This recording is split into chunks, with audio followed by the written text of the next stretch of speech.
I'm going to be talking about the megaliths of Shetland and Orkney. I'm hoping this will inspire you to get up there because it really is really worth a visit, especially with all the new discoveries that are happening at the moment, because there's going to be an exhibition in the Tankernes House Museum, which is all the new discoveries that they found at the Ring of Brodgar site, which I'll talk about. I could spend at least an hour just talking about that one site, but I'm going to try and squeeze as much in as possible. So thank you very much for coming along. So Shetland and Orkney are off the north coast of Britain.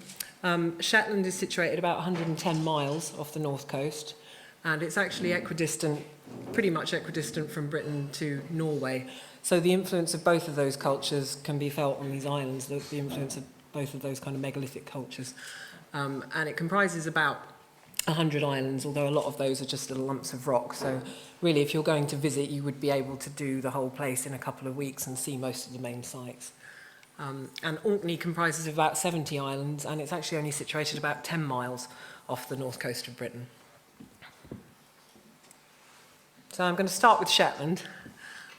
Top tip, if you're going to go and visit Shetland, don't go on the ferry in winter because it's quite horrendous. As you can see, it's a pretty wild and isolated place. But because of this, it's an absolutely pristine archaeological environment. There are many, many archaeological sites, many that haven't even been discovered yet, probably because the land is very boggy, and it really hasn't changed very much in the last 1,000 years. Actually, 5,000 sites, 5,000 documented archaeological sites on Shetland alone. So there's a lot to look at. This is the islands closer up. I'm going to start by talking about a site that's just around here, called Staneydale Temple, which you may have heard of. It's the most famous site on Shetland. And then I'm going to gradually move up the island. I'll talk about a site called Pettygarth Field, which is around here, and then I'll move further up the island. So this is Staneydale Temple, and it's the only site on the island that really suggests that larger ritual gatherings were happening there. Orkney is very different. Orkney has many, many huge sites, but Shetland, this is the only one that's been discovered that suggests that larger events were happening. I love the way Scottish Heritage have put their little garden gate on it. It kind of changes the atmosphere of the whole site. But there's various things that suggest that it was a ritual building rather than just a dwelling, such as the fact that the front of it has this very smart rockwork, really. That it's much neater than most of the buildings that were just dwellings. And also the fact that it's situated in one of the only spots on the island for where you can't see the sea. And that was probably on purpose. They probably wanted to have their gatherings somewhere where they could get away from the sea because it's such a wild, windy place. This is the stone circle that's around it. Now, it's never been excavated, or the outside of it hasn't been excavated, so we're not sure if this is a stone circle, a double stone circle, or just an arc of stones, because so many of the stones have kind of sunk into the bog. And this is the interior of the temple. It's a horseshoe shape. It's unique in Britain for that. And when the archaeologists excavated the floor, they found that it was absolutely kept pristine. It was, swept clean. They didn't find any of the normal household detritus that they usually find in these sites. And that obviously, again, suggested ritual use. And it has these 6 alcoves at the back, a bit like a chambered cairn. And they found hearths in each of those alcoves. So it may have been like a sort of shrine site almost. You can imagine going in there at night with all the fires lit in each of the alcoves. And the 2 post holes in the centre would suggest that it once had a roof, although none of the roof has been found, so it may have been a turf roof. We also know that they used whale bones as the kind of rafters of roofs to put the turf across. And it may have been the ritual site for the nearby Skara of Brewster, which is this site here, which stretches all the way down to the sea from there. And it's one of the largest and best preserved Neolithic villages in Britain. It was occupied from around 3,400 BC, which is the same sort of dates as Skara Brae and most of the sites in Orkney. So we know that there was stuff going on in Shetland at the same time as the stuff that was going on in Orkney. And there are houses, clearance cairns, enclosures, all sorts of different shaped buildings on this site. And it's contemporary with these amazing Shetland knives that you can see in the museum in Lerwick. And these were never actually used. I mean, they're called knives, but we don't know if they were knives because they're kind of beautiful, polished felsite, which is almost like a kind of marble. They have these fantastic patterns in them. And Lerwick Museum's great if you get the chance to visit. There's just thousands of amazing objects in there. So this is Pettygarth's Field, which is another site of habitation, which is further up the island.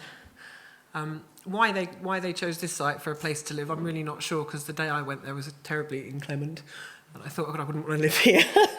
but evidently the temperature was a little bit milder then. It was a little bit less inclement than it is now.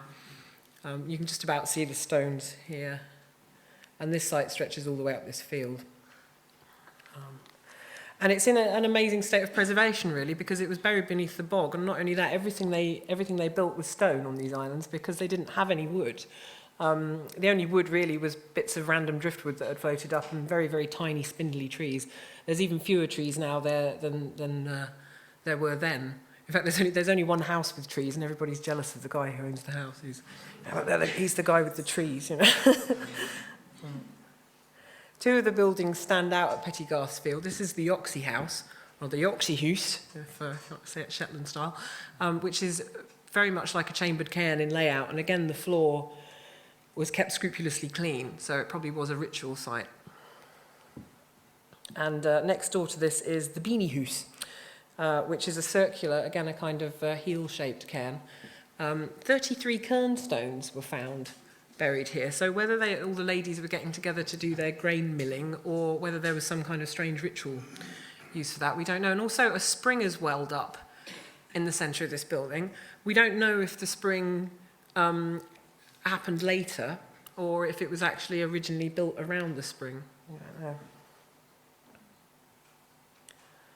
If you move further up the island, you reach Mavis Grind. I know that sounds like a 1950s porn star, but it's actually this little strip of land here which links the South Island to the North Island. And it's always been a very important strategic site because even up until the 1950s, men would drag their boats to avoid having to go around the North Island. They would drag their boats across this bit of land because there's a very thin strip. And I'm actually taking the photograph from the Neolithic site that overlooked this piece of land. And it actually now separates the North Sea from the Atlantic. So this is Bracken, which is actually situated on the end of the loch near Mavis Grind. This is a lovely little site. It really had a magic kind of fairy vibe to it when I walked down there. You have to kind of wade through the bog to get to it. But obviously it was of strategic importance, really. It was very important that the people who came into the loch saw this site as they entered the loch. So almost anybody wanting to take their boats around Shetland would have encountered this site at some point. This is closer up. Again, it's a heel-shaped cairn, and this is unique in Shetland, these little tiny, like the heel of a boot print. And further up the island again, when I say the island, that's the mainland of Shetland. Shetlanders actually call it the mainland, but they're not referring to mainland Scotland when they talk about the mainland, they're referring to the main island. This site's called the Bergs of House. It's actually a very interesting site because on the map it's just marked as a cairn and a couple of standing stones. When you get there, you find that the ground is absolutely littered, and it's obviously many, many other things other than just that. And these two stones actually mark the entrance to a huge white cairn, which was later raided for building material. So they're red granite, and the cairn was originally white granite. So there would have been a kind of stark contrast between the two colours. And that's not the only case of that in Scotland. This is one of the stones, one of the entrance stones. There's a kind of really interesting duality at this site because there's male and female stones. This is one of the female stones, obviously. And there's this red and white duality as well.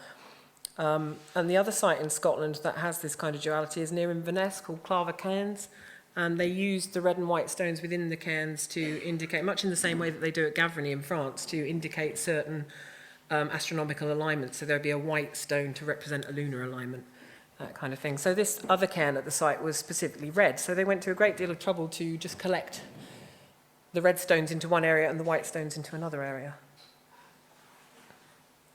And when I investigated the things on the map that are called field boundaries, I thought, well, these aren't field boundaries at all. They're huge rocks. They wouldn't have gone to this amount of effort to move these massive stones. And literally they mark fields that are sort of a metre apart from each other. So they wouldn't have gone to that much effort to mark those kind of field boundaries. So they're obviously actually alignments. And they all run northeast, southwest, which is a classic alignment orientation.